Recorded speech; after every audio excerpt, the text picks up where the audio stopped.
Take a look. Activists in New York City outraged after Manhattan DA Alvin Bragg dismissed charges against 31 anti-Israeli protesters who took over that building at Columbia University in April. Listen to this.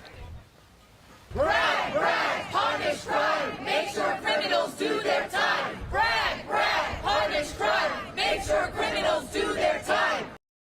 Well, one of those protesters in the crowd is calling out the dangerous precedent. Jewish New York native and Harvard grad Shabbos Kestenbaum joins us live. Thanks. Good to have you, Shabbos.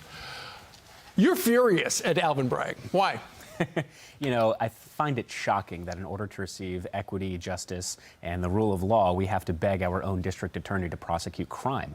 I am old enough to remember where just a month ago he prosecuted and broke hundreds of years of precedent to prosecute a former president of the United States, saying that no one is above the law. And then in the same breath says that 31 students who took maintenance workers hostages, who vandalized property, who intimidated, bullied, and harassed Jewish students, he's not going to prosecute them. So the double standard is shocking. Well, he said, his office said, Shabbos, you know, there's not a lot of evidence with people screwed with the cameras, and a lot of the people didn't have criminal records, so let them walk. Well, first of all, they arrested these students in the very room that they were trespassing in, so don't give me that BS. Red-handed. Caught red-handed. That's number one. And number two, if that is the case, that you're not able to identify them because of the masks, then it should be obvious to any politician or to any university that anytime there's an anti-Semitic riot or protest, you cannot wear masks. In the same vein that we did not allow mask wearing to combat the KKK, anti-democratic, anti-Western, anti-Semitic students who want to violate the law use masks to conceal their identity and escape any accountability from the law. Sure, exactly.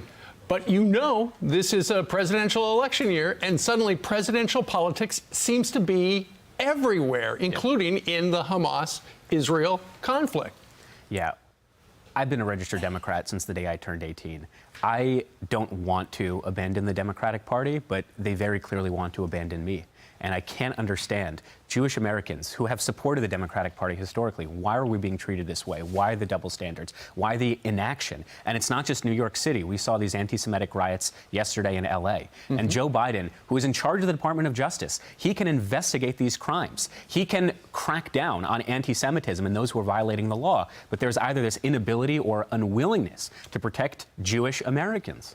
And we're looking at some of the activities in L.A. on Sunday. It was actually a real estate event where it was like real estate in the Holy Lands, and it became a straight-up hate crime. Yeah. When I look at it, it's like they're obviously targeting those people because they're Jewish. Yeah.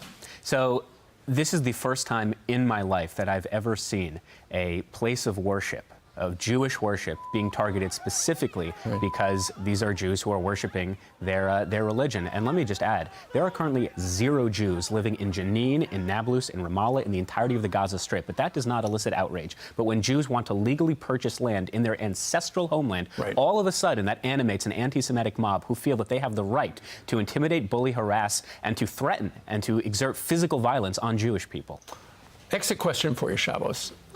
November, first Tuesday. Who are you going to vote for? You said you were a lifelong Democrat.